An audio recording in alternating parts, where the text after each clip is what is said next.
All right, let's get going. Again, good morning, good afternoon, wherever you are.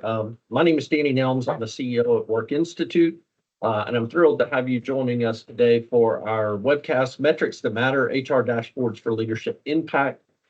Give you a little bit of the story behind this.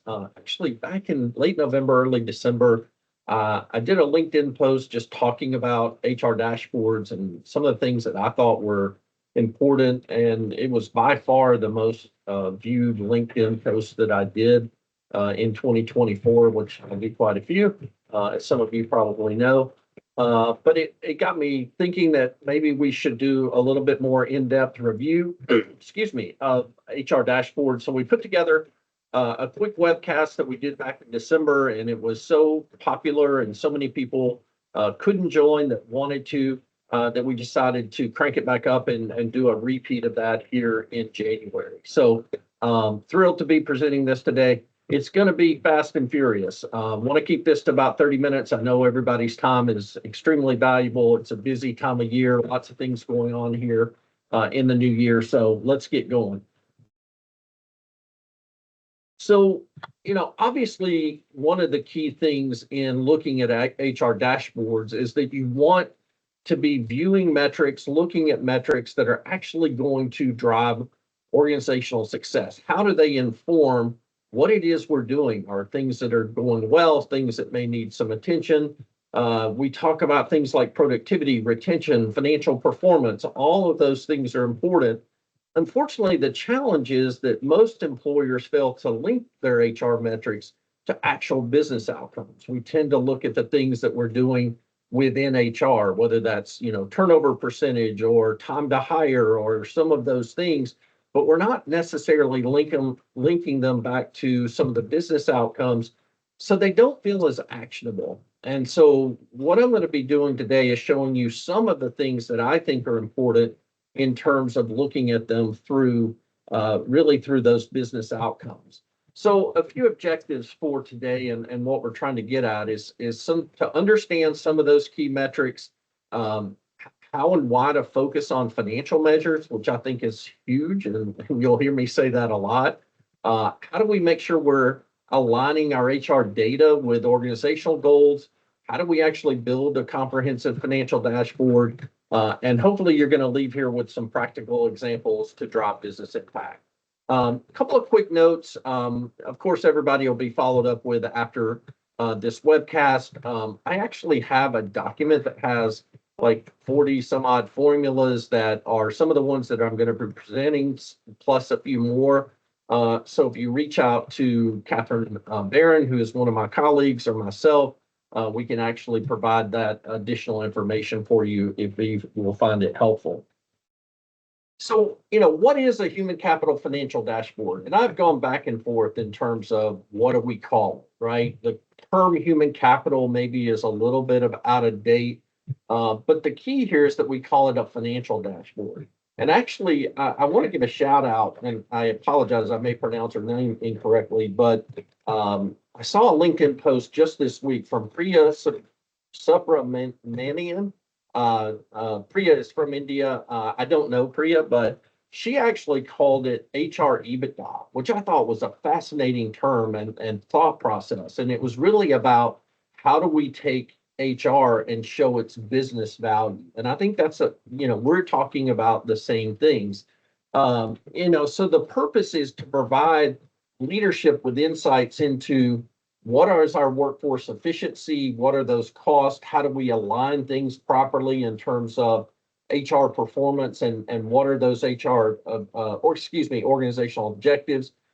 The key here is that it's going to improve decision making. I was actually talking to a colleague just last week, and we were talking about, over time, as we look at the trends related to a really good human capital financial dashboard, we start to see where we may have opportunities for improvement, or certainly where we got opportunities to celebrate strengths, some of the things that we're doing well.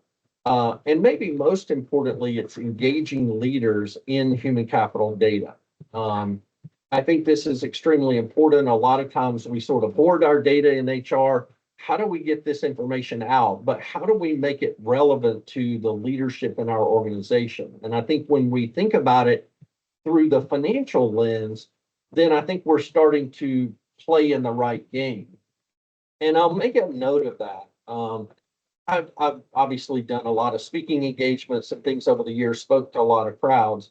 And one of the things that I find that we don't do very well in HR is think about our human capital assets in a financial frame. Um, by far, in almost every organization, the largest cost is our labor cost. In other words, our people.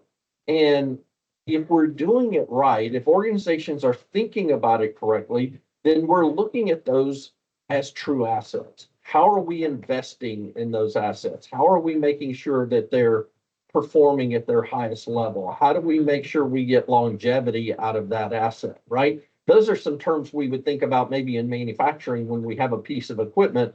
Not trying to say that people and equipment are the same, but that's the mentality that we have with the equipment. But I don't think we always have the same mentality as leaders around our human capital and how we're investing in it. So just a few of the key components that I see in a human capital financial dashboard, and this is by no means everything that you can have. To me, this is sort of the starting point. And I'll make a point of it later on. You know, you have to start somewhere. So just start with the basics and then see what makes sense and how you can grow it from there. By the way, I'm keeping an eye on the chat. So if you do have a question as we go along, I'll try and keep an eye on chats and trying to answer some questions as we go along. So feel free to throw a question in the chat if you have one. So number one, I think about organizational productivity, employee retention, the voice of the employee, which I think is going to be really interesting and unique for you all to hear about, talent acquisition, and then succession and training. So I want to go into each of those in a little bit more depth. So first and foremost, I think any human capital financial dashboard, anything that we're looking at, has to look at some sort of productivity measure. How much are we actually producing from the labor that we're investing in, right? So typically I see HR dashboards that just have total headcount. That's certainly important. It's a good metric to have out there.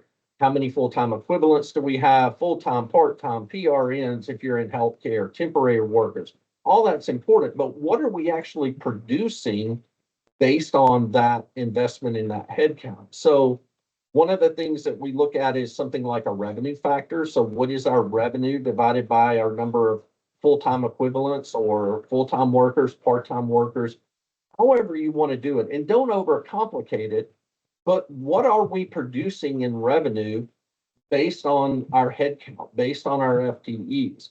And what does that look like over time? Are we able to get more efficient as an organization as we add headcount, or are we getting less efficient in terms of driving what we're doing in terms of a revenue factor? Maybe you want to work off of the expense factor, right? So what are our operating expenses as a metric or a ratio to our full-time equivalent? One of the formulas that I provide in the follow-up document, if you're interested, is something that's called, human capital return on investment. A quick question. I work for the government. Revenue is not a concept that makes sense and is a rather poor measure of knowledge or worker performance. I get that. And certainly when you're in a not-for-profit, if you will, but you still have dollars that are coming into the organization or into your department. So you want to look at how much are we producing? What are we generating for that revenue that's coming in? Or, in that case, maybe you talk about that as an expense. So, but anything that we can do to look at what is productivity? Are we producing something? So it matters because we're actually looking at cost efficiency, and we're, one of the things that we've talked about for years, and we'll talk more about this when we get to the voice of the employee, but the concept of employee engagement, the concept of employee satisfaction is, as we're increasing satisfaction, as we're increasing engagement, we should be increasing productivity. But very seldom do I see those two measures together in any type of dashboard or what we're looking at it. We just go through too many of the norms around getting our survey data back on an annual basis and then we're not actually looking at whether it's improving our productivity or not. The second thing that we look at is employee retention. And obviously, this one is a big importance here at Work Institute. It's something that we focus a lot of our work around, but we've had such turmoil in terms of employee retention over the last 5 years. And I've got some real concerns around 2025 that we're actually going to see turnover go back up. Now, who knows? There are some macroeconomic factors that are going to play into this, but we're seeing a lot of data come out from organizations like Gallup, organizations like McKinsey, even some stuff out of Deloitte saying that employees are pretty much as dissatisfied or unengaged as they've been in 10 plus years. When that's the case, typically they are looking to move or change jobs. They think the grass is going to be greener somewhere else. So if we see some of these macroeconomic indicators improve, like job openings, we could see a lot of turnover very quickly if we're not paying attention to what's going on in our organization. So some of the key metrics, obviously looking at overall turnover, separations divided by headcount, looking at the cost of turnover. Very seldom do I actually see cost of turnover in any type of retention metric. And that to me is the key. How much is it actually costing us? I actually threw something on LinkedIn just recently looking at a 500 employee company that had 20% turnover. I think we used about 60 grand as the average employee wages. Their cost of turnover was $2 million. So the cost is significant. And unfortunately, those costs get buried in a lot of different line items on the profit and loss statement, right? It's everything from background screenings to drug screens to the number of recruiters we hire to how much advertising do we have to just all of these things that end up in all of those different areas add up very quickly, but they're almost hidden. I talk about it as the hypertension in organizations. It's the hidden cost of turnover. Certainly looking at that voluntary separation rate, looking at the cost of turnover for that, and then if possible, include those top 3 to 5 reasons for leaving. We certainly want to look at involuntary separation rate. Even though we don't think about it, involuntary turnover has cost related to it. So we want to think about that. And then obviously we want to look at that first year turnover. First year turnover is some of our most expensive turnover. And I know that's almost counterintuitive, but when you think about it, if you hire somebody that leaves in the first 90 days, you basically got no return on that investment. And so that's what we're looking at in that first year turnover is how much are we spending for that churn? Okay. So I've got a few questions that have come up. Why 33% of base pay? So that is something that Work Institute has used for years is 33% base pay as the cost of turnover. We've actually done a fairly extensive meta-analysis of a lot of other research out there. And when it comes down to it, that is a good conservative base level for you to calculate cost of turnover. Now, if you've got the resources, the time, the ability to actually doing your own cost of turnover in your organization to look at what it is might be of value. I've had some clients that have done that over the years. But 33% is just a very conservative measure. And that is something that we talk about using here at Work Institute. And if you want all the meta-analysis, feel free to reach out and I can provide that to you. Can you explain if the cost is calculated at the individual or at the group level? Well, when you think about it, it's both, right? It's anytime someone leaves, right? A lot, if any of you are in healthcare, we think about when a nurse walks out the door, it costs us about $50,000 to $70,000 to replace that nurse. So it can actually be done on an individual basis based on their salary, or we can look at some group, whether that's the department, whether that's the entire company. So it's really both of those. There's a question about confirming if you use hourly rate versus annual rate. You actually look, if you're hourly, you look at the total amount of wages for the year. So we want to look at what is the annual pay for someone in order to calculate the cost of turnover. and we use 33% of those wages, annual wages, whether it's salary or hourly. What is in store with regards to HR metrics and analytics? Should the aim be to have HR analysts or to ensure that all HR professionals have analyst capabilities? Great question. We are certainly seeing organizations invest more in data analytics and having specific HR professionals that are very analytics focused. I think it's okay to have certain people that are really focusing on generating things like the dashboards, doing predictive analytics, doing some of those things. But I think we have to make sure our entire HR organization is adept at what are those measurements? Do we know how to interpret our data? Do we know how to have conversations with leaders around the data that's coming out of HR? So it's a little bit of both there as well.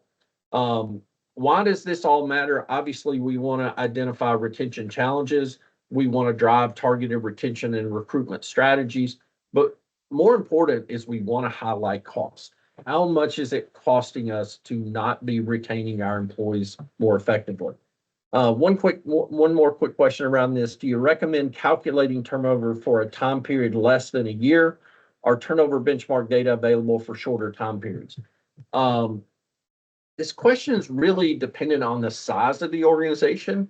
Certainly very, very large organizations track turnover monthly. Some smaller might do it quarterly. Others might do it on an annual basis. So there's no right answer there, but I think it depends a lot on how big your organization is and how many people you're actually churning through on a 12-month basis, on a monthly basis, on a quarterly basis. Does cost of turnover include cost of replacement?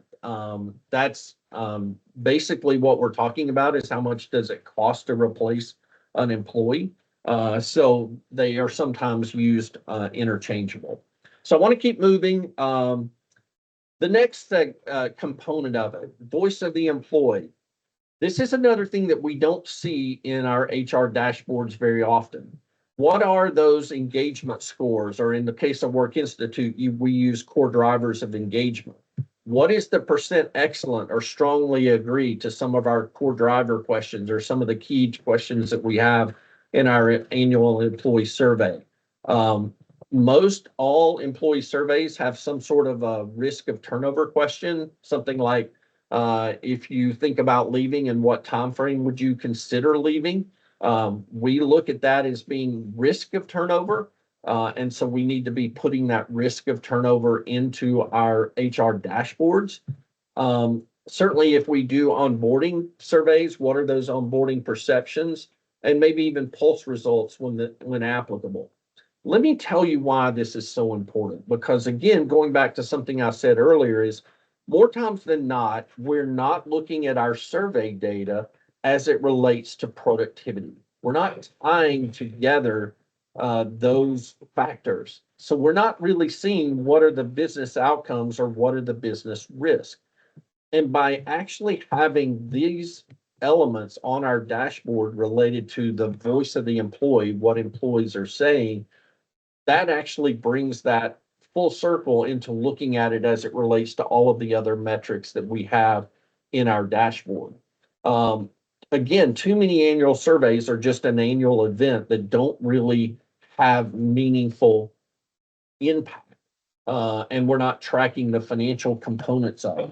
So having this voice of the employee component on our dashboards, I think, is really critical. You know, it helps us to focus on our engagement data. It makes the employee perceptions matter. Again, we're identifying cost of retention risk, and I would consider putting this right beside whatever productivity measure that you actually decide to come up with. I think this is critical. I want to make one last note on this, and I could talk for another 30 minutes on this, but notice at the top I said percent excellent or strongly agree. One of the major factors that I think we have in the United States right now is that we're not holding ourselves as employers to a high enough standard. Almost everything that we look at in survey results is on a favorable basis. In other words, on a 5-point Likert scale, we're looking at strongly agree, and we're adding those together to look at favorable. there's actually very little predictive value around favorable scores and intent to stay. There's just not any.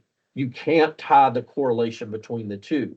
You can tie a correlation between strongly agree and intent to stay. And that's why I think companies are not holding themselves to a high enough standard. We've got to be thinking about being excellent. Uh, our 2025 retention report's coming out right around the corner in about 3 weeks or so. We've got a whole section on that, so hopefully you'll read more about it. Another question, are there any turnover intention scales or surveys that would be recommended to enable the proactive analysis of turnover intention? Again, I just talked about that. Usually we have a question in our surveys about intent to stay or intent to leave, and that is found to be very predictive of future turnover. Even though it's not on an individual basis, it does look at it organizationally. Talent acquisition and hiring. So we need to look at those total number of hires. But again, what is the cost of hire? How much are we spending to hire the number of people that we're hiring? Those recruiters, again, background screens, drug strings, advertisement. What is it costing us to actually hire people? Obviously, cost of turnover takes into other factors as well, things like interview time and loss of productivity and all of those things. But just looking at that cost of hire, I think, is also extremely important. How long is it taking us to hire people? This is big, right? So when we have vacancy, we're actually impacting the organization in a lot of different ways. And one of the biggest ways we're impacting them is we're actually having to give the work to someone else to do while there is a vacancy, and that's creating stress. It's creating a lot of times dissatisfaction from that employee that's having to pick up two jobs at the time. So we really have to look at how long is it taking us to hire people. This doesn't apply to every organization, but I think looking at things like acceptance rate and decline rate, it is so critical that when we're going through the recruitment process and actually attempting to hire people, that we know, are we resonating? Are we talking about the right things? Are people accepting our offers? And then if possible, what is a quality of hire measure? Are we getting some feedback from our managers around how effective are our new hires? If we can add that, it would certainly be a good thing. So why it matters, again, we're assessing our recruitment efficiency, we're assessing our recruitment effectiveness, and we're certainly looking at cost of hiring. Quick question. I know there are different methods of identifying hiring costs, but is there a general guide or a set of factors to include in that calculation? You know, Katie, I really haven't heard of a set number or a set percentage before in terms of cost of hiring. I think it's actually a pretty easy number to come up with, or at least the baseline for it. Again, when we look at those recruiter costs, advertising costs, background screens, drug screens, I think those are pretty readily available and can certainly start to build a baseline of that. By the way, nothing in here is ever going to be perfect in all likelihood. Don't beat yourself up about that, but you got to start somewhere. Succession and training. So I think this is so important because we continue to find that the number one reason why people leave is due to career issues, whether that's a lack of development, whether that's lack of promotion, some job stability out of there, just general job mobility things are coming into factor around those career reasons. So I think looking at succession and training in our HR metrics is critical. What percent of employees is actually trained? The total number trained divided by headcount. Now, I know that sounds super generic, and I get that, and it needs to be refined. But really, if you think about it, every person in our organization should be receiving some sort of training on a routine basis. I go back to what I said at the outset. We have to be investing in this asset that we have, which is our people. And so what percentage are we actually training? What percentage of our managers are being trained? And obviously, managers are the linchpin to retention and engagement. So how are we investing in those managers and making sure that they're at their peak capability? And especially with so many changes in the workplace over the last 5 years, the emerging workforce that we're starting to see actually helping to train those managers and understand this emerging workforce more effectively, I think is absolutely critical. What's our promotion rate? What's our succession coverage? Right? All of these are extremely important to be looking at as key metrics in our organization. And they should be on our HR dashboard. They should be on our human capital financial dashboard. And we can be looking at those costs in terms of what are we investing. I actually think this particular one might get a lot of attention because if we actually look at the total training cost divided by the number of total trained, but we're also looking at the percentage of people we're training on an annual basis, I think a lot of organizations would have a real wake-up call. So I think this is absolutely critical to include. So just a couple of other key metrics you might want to consider. Maybe you have some additional demographic data, whether that's different diversity measures that we might want to have. I just always say be careful. Just let's not fill up a dashboard with nothing but demographic data. It needs to be focused on business outcomes and what are we looking at from a financial standpoint. Things like average tenure, benefit cost per employee, disability costs, maybe FMLA days, HR costs per employee, safety and injury rates is really important in construction, manufacturing, some of those areas, but even in healthcare to some degree. So there is no finite number of metrics. But again, going back to those that I mentioned that I think are key, every single one of those had a financial component to it. What are we looking at, and are we putting dollars on our financial dashboard to make sure we're showing everything from investment to cost of turnover to productivity? All of those things are absolutely critical. Here's the tough thing, right? And I never started this out by saying this is easy, but how am I going to actually gather all of this data? Our data sources could include our HRS systems. It could include our payroll system, employee surveys, financial and operational reports. I would suggest engaging your CFO or your key financial experts in the build out of your human capital financial dashboard. They know where the data is. They know how they can make that data accessible.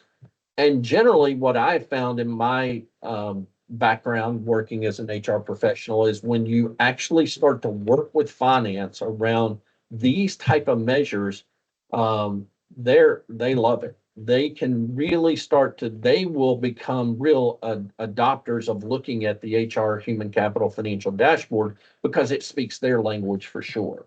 So I think you're actually going to get a lot of cooperation from your financial team if you start to build out this type of dashboard. One of the things, just as a point, is making sure that you have data accuracy. It's clean, it's consistent, it's up to date. Obviously, you're continually identifying gaps as they might be necessary. Couple of notes, and we only have a couple of minutes here. Designing your dashboard. I do say keep it simple. Use graphs and charts. Obviously, highlighting the critical insights where quick decision making is appropriate. Here's one of the big things, and this is the hardest part, I think, on a human capital financial dashboard, just because it takes up space in a visualization, is what can we look at in terms of trend? As a senior level HR executive, I'm always talking about trend. I want to know, are things getting better? Are they getting worse? How are they changing over time? That is absolutely critical to me.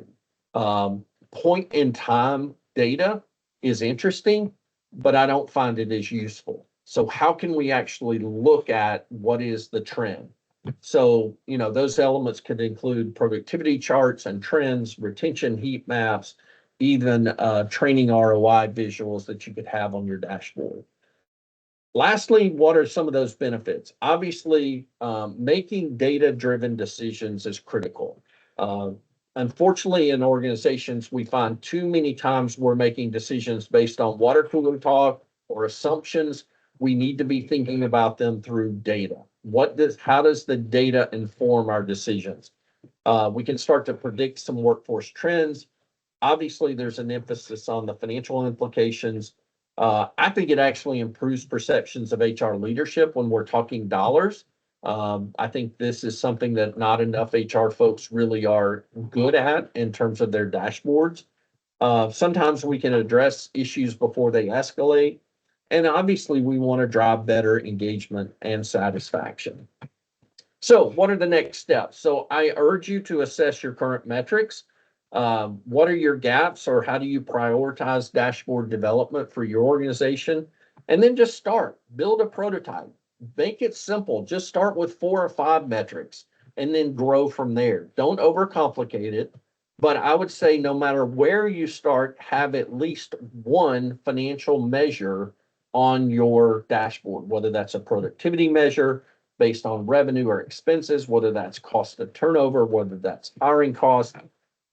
Please be aware that if you create this through a financial lens, I think it's actually going to get a lot more attention and a lot more buying. So really appreciate everybody jumping in today. I know this was really fast. If you follow up with my colleague Catherine, who will follow up with you, a lot of you I recognize your names. Feel free to follow up with me if you'd like. Happy to provide the slides if they're helpful. But certainly we can provide you this overall one pager that we have. Or actually, it's more than one page that has all of the formulas that we talked about today. Plus some bonus formulas in there that might be helpful to you as you actually find this. Somebody says, Catherine, again, Catherine Barron will be following up with almost everybody, so you'll have her contact information. But it's Catherine Barron at workinstitute.com. I'm Danny Nelms at workinstitute.com. You can find both of us on LinkedIn. So that's a great place to reach out. I noticed my colleague Kelly O'Brien threw her name in there. If you're a current client, I'd love for you to reach out to Kelly O'Brien as well. Really appreciate everybody joining today. Again, if you got questions after the fact, feel free to reach out to somebody here at Work Institute. I don't think we're too hard to find. So have a great day. Have a great rest of January, and look forward to our 2025 retention report coming out here in just a few weeks, and hope you will all give us some feedback on. Thanks so much, everybody. Have a great day.